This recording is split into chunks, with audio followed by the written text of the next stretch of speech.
sur ma chaîne YouTube. Aujourd'hui, on va faire un récapitulatif de marché en premier temps, parce qu'il y a eu du mouvement, comme vous avez pu le voir.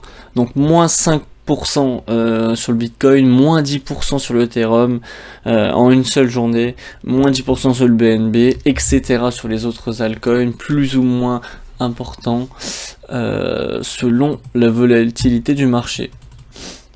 Donc hier j'avais donné deux possibilités. La première c'était le running. Ici il l'a presque validé. La structure était parfaite. Sauf que quoi? Sauf que j'avais dit qu'il nous fallait un buy setup. Donc une impulsion et une correction. Alors que ici on a un sell setup. Je vais pas rentrer dans les détails de la structure, elle est en plus petit time frame, mais si vous voulez chercher, il y a une structure comme ça là. En gros, je l'ai mis à l'envers, hein, donc vas-y, on va faire comme ça. Il y a une structure comme ça, voilà, et qui se répète comme ça longtemps. Donc ça fait un flat. Donc ce que ça annonce, c'est de la vente, alors qu'on est à 100 $ du plus bas pour valider un running. Donc on invalide ce running. Donc là on a invalidé la première structure. On a encore la possibilité, la deuxième possibilité de du running sur le Bitcoin pour venir casser le bas, mais je vous avais dit qu'elle était très peu probable également. Donc la 1 et la 2 sont annulées. Pourquoi? Parce que normalement on cherchait une structure de ce sens là. Hop. Donc ce qui veut dire qu'on avait une impulsion, une correction et une impulsion. Ici ça aurait pu être le running. Là par contre c'est beaucoup trop long pour une C. Une C doit être vraiment impulsive, ça doit vraiment monter comme ici là. Voilà. Là tac. Là on avait également un running, vous voyez. Tac, bam. Donc ça veut dire que on va sur une troisième option. On considère celle-ci comme une structure en interne qui a donc donné ce plus bas. Et ici, on a commencé une nouvelle structure. Donc, ce qui veut dire que là, on a une impulsion. Là, la correction. Donc ça veut dire qu'on va venir casser le bas. Donc on va jouer en premier un expanding flat. Non, pardon, excusez-moi. Un expanding flat qui va venir casser le top, casser le bas. Donc on va venir casser ce bas. Mais ça reste encore très peu probable parce que je ne traite pas les expanding. Donc personnellement, je vais rester à l'écart de cette structure. Ceux qui ont le goût du risque, tant que le bas n'est pas cassé, le running est valide, mais pour moi, comme je vous ai dit, ça va casser, hein. Il y a 100% de chance que ça casse. Donc on va attendre la fin de la structure parce que là c'est vraiment trop compliqué. Donc par contre sur l'Ethereum, le running est possible. Le running est toujours possible. On n'a pas cassé le bas, donc si le Bitcoin valide l'expanding flat, donc casse le bas, casse le top et fait ça, on va valider le running sur l'Ethereum. Après je déconseille de trader l'Ethereum en ce moment du coup, parce que là on peut avoir, là on a eu alors l'impulsion, tac. Là on a eu le sell setup, l'impulsion vers le bas, l'impulsion vers le haut, l'impulsion vers le bas, donc le running en plusieurs temps, et hop on est venu casser. Donc là je vous explique la A, la B, la C, et hop on est venu valider ce running. Donc là on est également dans une nouvelle structure comme pour le Bitcoin. On considère celle-là comme une nouvelle structure, et donc potentiellement un running pour venir valider un flat. Mais je vous ai dit, il faut rester assez loin de cette structure parce qu'elle est un peu, casse-gueule.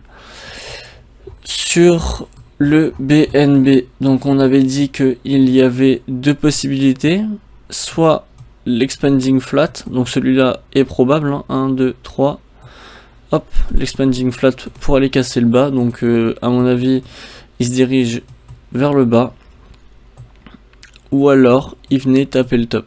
Donc là, le top, c'est mort, il remontera pas, hein, et là il est trop engagé, mais si le Bitcoin avait fait une issue favorable, on serait allé vers là. Donc là, on va se retrouver vers le bas, donc on va chercher des sell setup, donc on a une grosse pattern de vente, ce qui nous dit que peut-être que l'Ethereum va valider son expanding flat. Après, ça reste très peu probable, mais c'est toujours possible. Il ne faut pas croire que le Bitcoin ne fait pas ce qu'il veut. Pour le SPX, pardon, le S&P 500. Là, on a fait une sacrée chute. Est-ce qu'on va valider ce running directement et non pas le plus gros running? Je pense que oui, du coup là on s'est bien engagé hein, aujourd'hui, ça continue de plus en plus à tomber, donc là pour moi l'issue ce sera le bas, pour les cryptos et pour le marché en général, donc on verra comment ça se développe par la suite, il faut rester quand même vigilant. Après il y a des petits, bon ça c'est le dollar, donc on avait dit le dollar qu'il allait venir avec son buy setup casser le top et revenir casser le bas, donc on va commencer dès que ça casse le top à chercher des sell setup. Si vous voyez des buy setup vers ici, c'est qu'on ira faire un running, voilà tout simplement, mais prioriser le flat, donc cassure du top, on cherche de la vente avant que ça casse le top, hein, ça cassera pas ce top et qui va venir casser le bas, voilà. Donc les explications, on va refaire ça plus simple, tac, tac, tac, tac, tac, voilà, c'est ça qu'on va faire. On l'a fait déjà plusieurs fois, donc là on a fait par exemple un running, on peut le faire le running, mais faut pas le prioriser. Donc voilà, là on a un beau flat, voilà, tac, pas casser le top, casse le bas et vlan.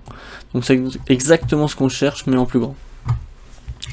Shiba, donc ouais, Shiba, on avait dit donc potentiel peut-être petit running pour un plus haut, mais attendez, c'est un peu brouillon là.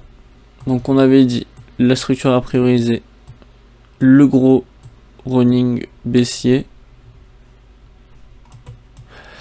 Ici on peut avoir un running en plus petit time frame pour revenir casser le top et rechuter, mais on priorise la plus grosse structure en sachant que le Bitcoin est potentiellement sur un plus bas, va potentiellement faire un plus bas, donc clairvoyance et vigilance sont de mise.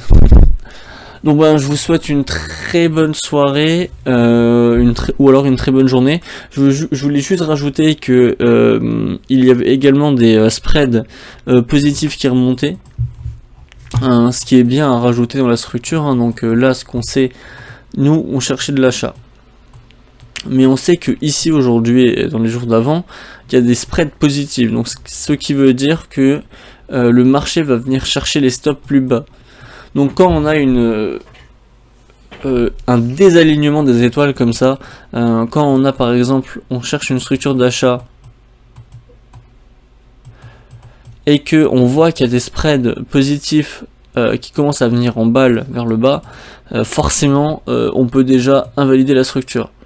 Parce que même si on recherche de l'achat, si tout le monde cherche de l'achat en ayant des leviers, forcément ça va venir chasser le plus bas.